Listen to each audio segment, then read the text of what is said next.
Sometimes healing isn't a breakthrough, it's a breakdown that refuses to be ignored. We hit a point where success starts to taste like burnout and silence. And silence feels more honest than applause. This is your host Yusuf, and today on Divine Decode, we are not chasing perfection or enlightenment. We are decoding what happens when the soul says, enough.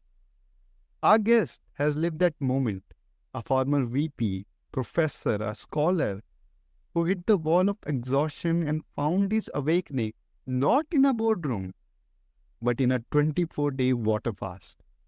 That experience didn't just reset his body, it rewired his understanding of consciousness, of purpose, and of integrity.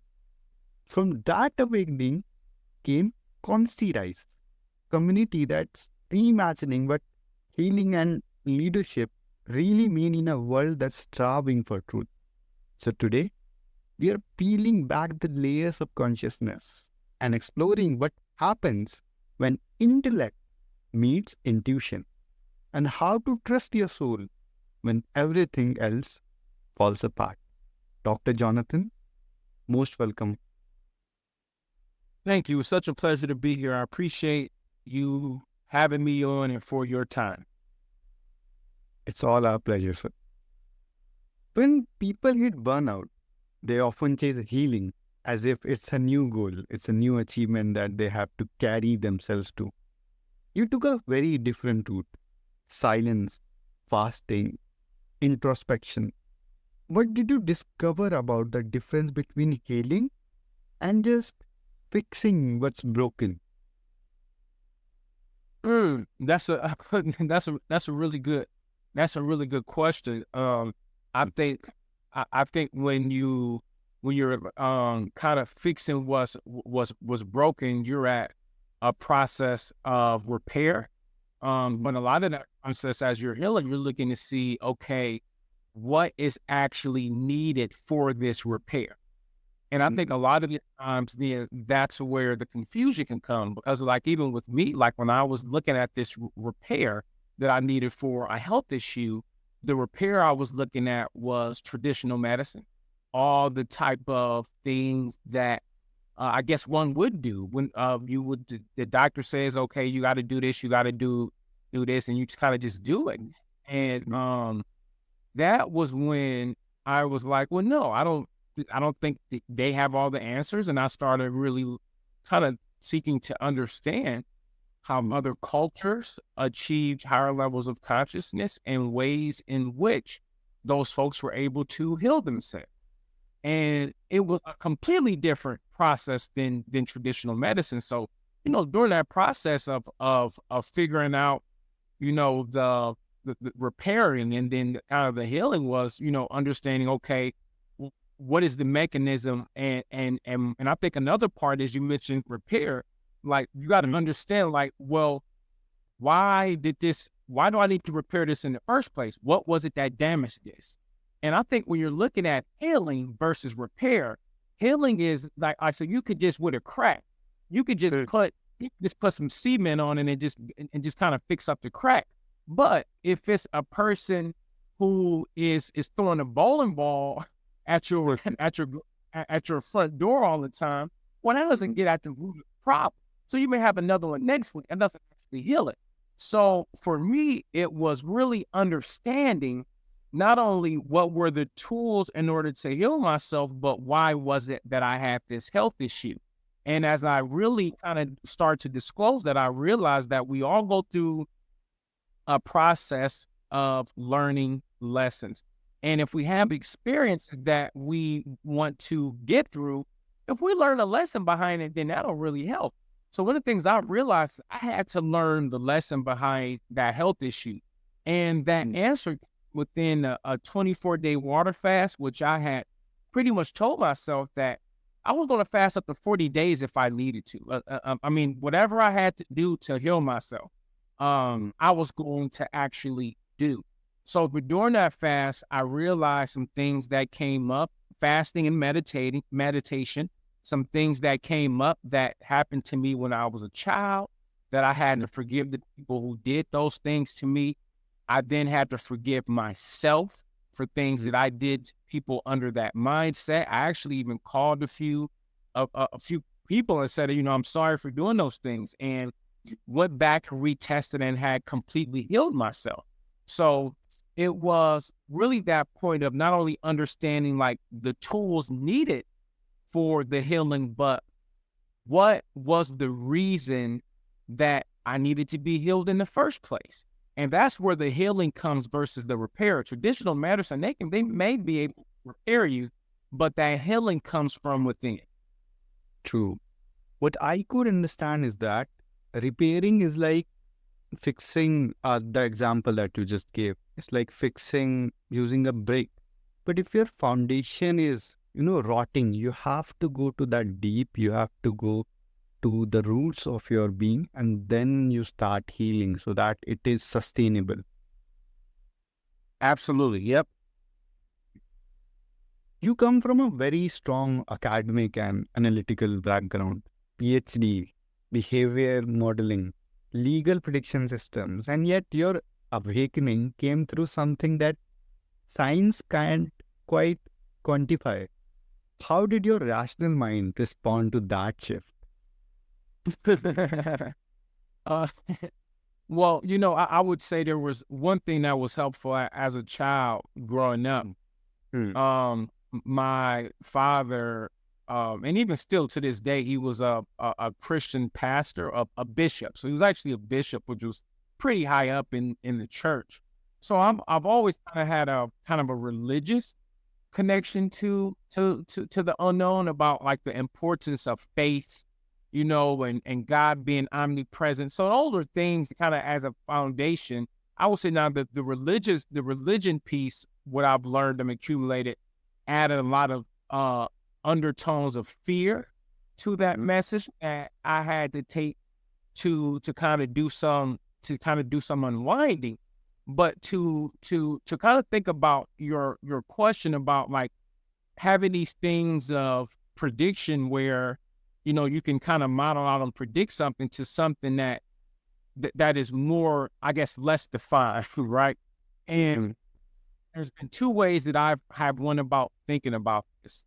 For one is, I would say that that I do believe that.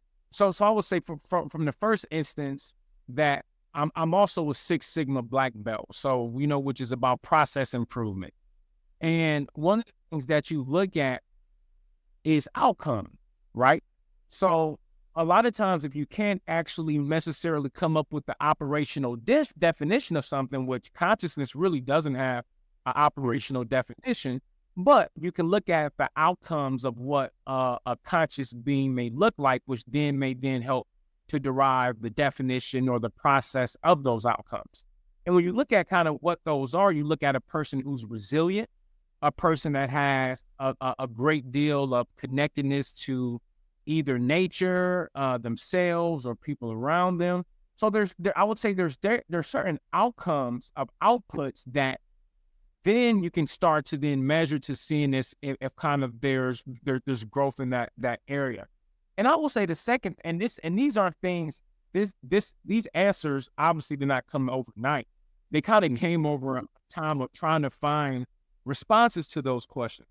And another thing I would say I've also learned that there is, which I believe, just like there's a system of intelligence to nature with the experience that we have now, that with everything we see, I also believe there's a system of intelligence with everything that we don't see.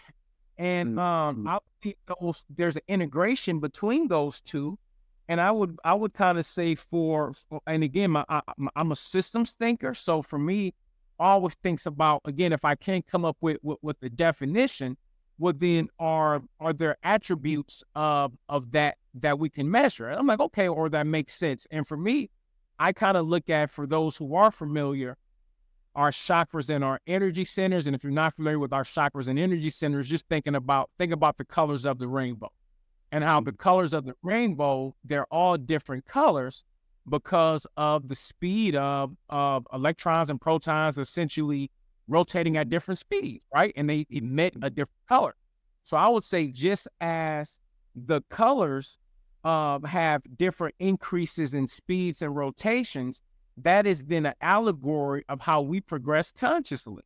And as we continue to progress in order of stages of consciousness, not only is that growth that we can feel, but there's also that growth that we can start to then have greater outputs of. And if we're talking about like what those could be like, and I can kind of go through, if we look at kind of red, for those who are not familiar, I'll make it really, really simple. Red ray, the color ray, which that red ray energy center is located at the kind of the lower end of your bottom of your spine. Kind of that then would be associated with the elements.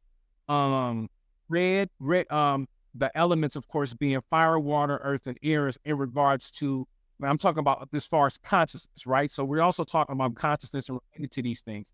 And then you look at orange, the second color, that then, and then if that's an allegory for densities or the next stage of consciousness, that would be essentially high intelligent plants and animals.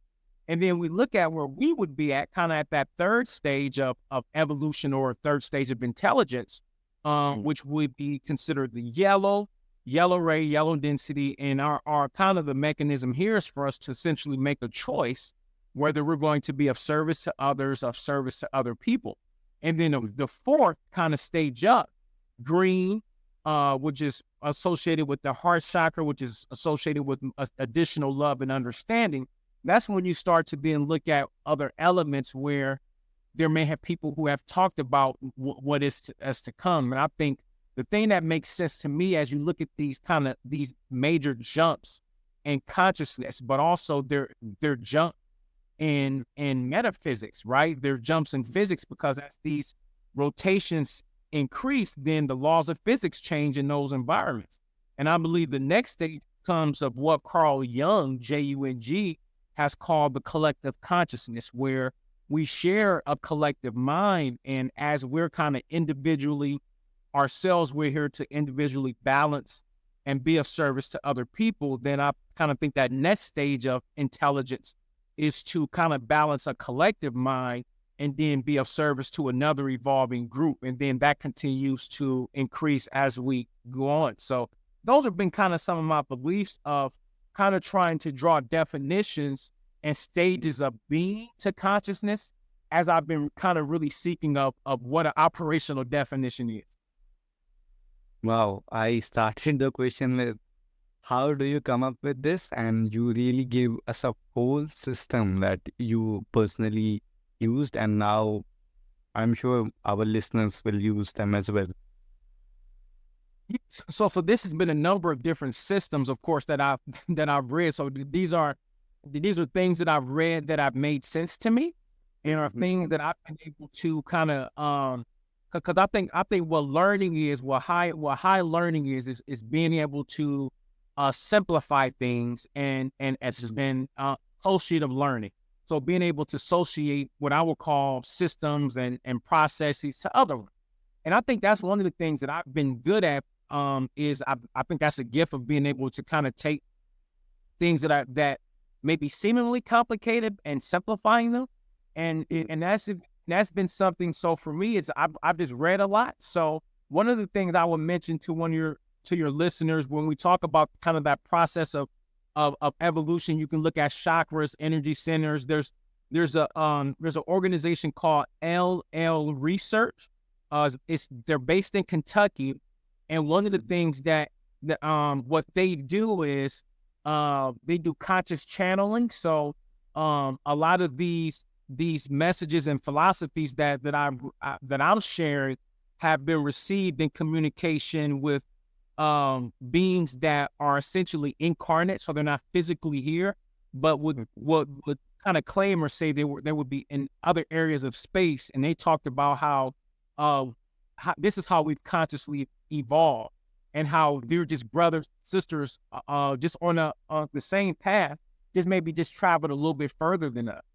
So that message resonates to where, to me, that when I think about a system that makes sense, a system that is inclusive, when I also think about where when I was a kid, I would always think on, and I grew up in the church to where, it was very, very, if you're familiar with the Bible Belt. So in the U.S., there's a Bible Belt that is also very, very tied to political outcomes. I would say your listeners can look up to see kind of what that means. But that's a nice way to say it.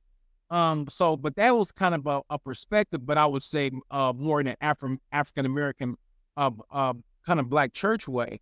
And one of the things that I would say that I started to ask is, well, if people who aren't, and again, this is how I was taught. I don't believe this, but this is real. This is my experience. If we were taught that people who aren't necessarily Christians are on the hell, I just, as a kid, I didn't think that was fair. And I would kind of start to ask questions about, well, that doesn't seem like a universal system that makes sense, because there could be people who never heard of Christianity, and by way of these kind of rules that are being shared to me, the system just didn't make sense. So one of the things I can remember asking as a kid, well, what if there was life on another planet, and what if that planet have Jesus? Well, then what would that planet do? What would the beings on that? And I remember asking these questions, and I would ask my parents these questions, and they would just say, don't worry about it. Just you here, worry about what's here. But to me, these questions of was thinking about, what is this, a system that was universal, that made sense, that people could be able to progress on. And this system actually not only made sense to me, it resonated. It was more of a system of love, and a system that we progress. And as a person who has did 2 past life regression, so I can tell you who I was in my 2 previous lives here, what I did, how I died. I can tell you those exact things, but I can also tell you that our lives, if we're citizens of anything, yeah, we're citizens of our country, but we're citizens of eternity, because we continue to learn, we continue to progress, and we do that through having these different lives in which we can learn particular lessons that we would not be able to learn in a non-physical state. Mm-hmm. That's so true and powerful. But some people might argue that consciousness is a work of privilege, that it's easier to heal when your basic needs are met. Do you think awareness is a luxury? I don't say, I would not say that. I would say that because when you look at where people are, where anybody is, and I could tell you, like, before I was a doctor, grew up poor. Like, my parents did not go to college. Like, my family members on both on one side was completely either drug addicts or drug dealers. So I say that to just say that where I'm at now is not where I came from, but it was awareness was drove. So I'll kind of give you an example.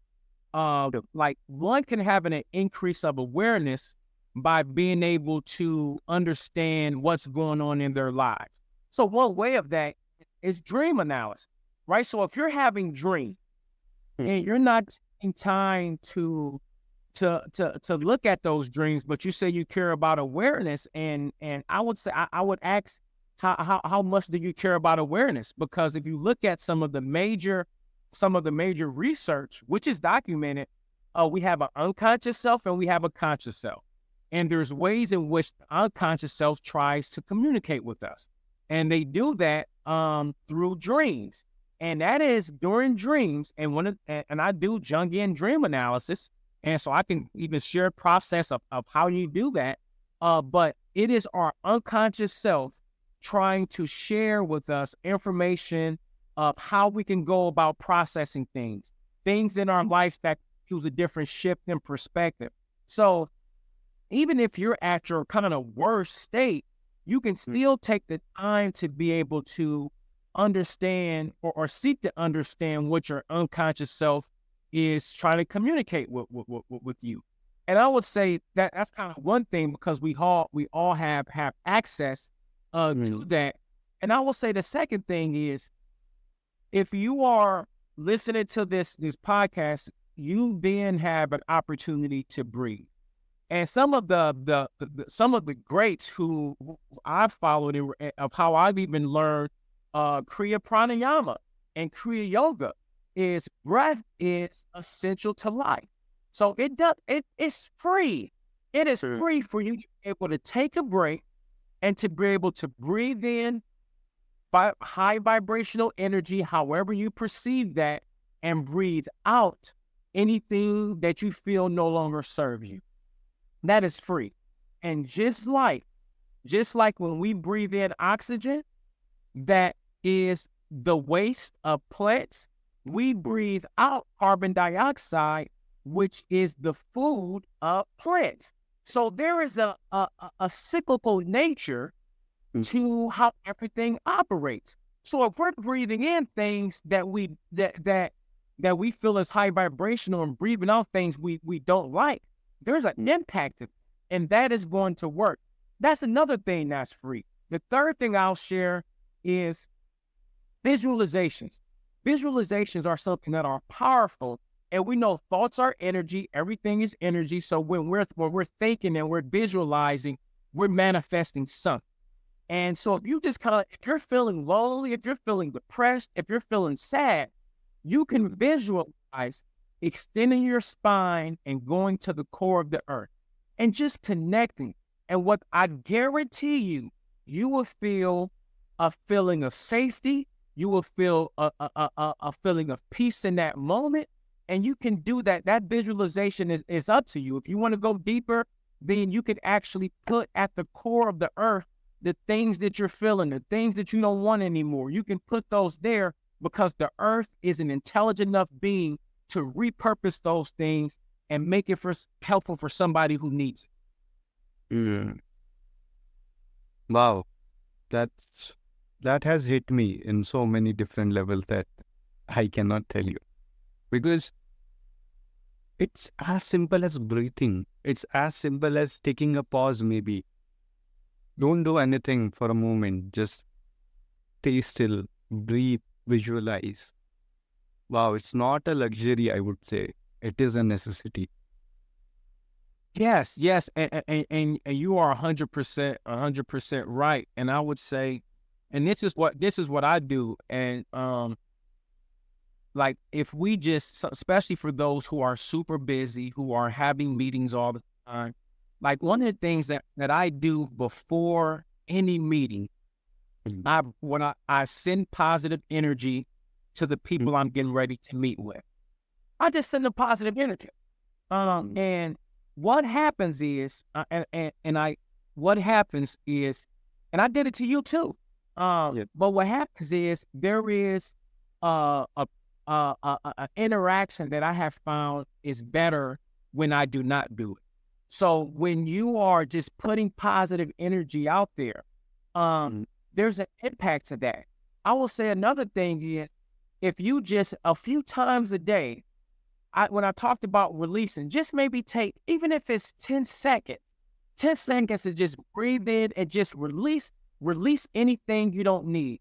That's 30 seconds a day, which then, if you do that on a consistent basis, look at it in a week, that's 3.5 minutes. That's 3.5 minutes a week of just releasing. You multiply that, that's over 150 minutes a year. So that's over 2 hours that you've taken of just breathing in positive energy and releasing out things that you don't need. So it's the small thing. It's the small things that we do to start, and it's the small things that then impact us, and then they become bigger things. That's true. What I take away from this whole conversation isn't just about healing. It's about honesty. The kind that asks, who am I, when there's nothing left to prove? Maybe consciousness isn't a place we reach. It's a way of remembering that the body holds wisdom, that pain has purpose, and that trust isn't blind. It's built moment by moment, breath by breath. To everyone listening, may this conversation invite you to question, to feel, and to soften in your own becoming. Because sometimes decoding the divine isn't about fighting light, finding light. It's about learning to see clearly in the dark.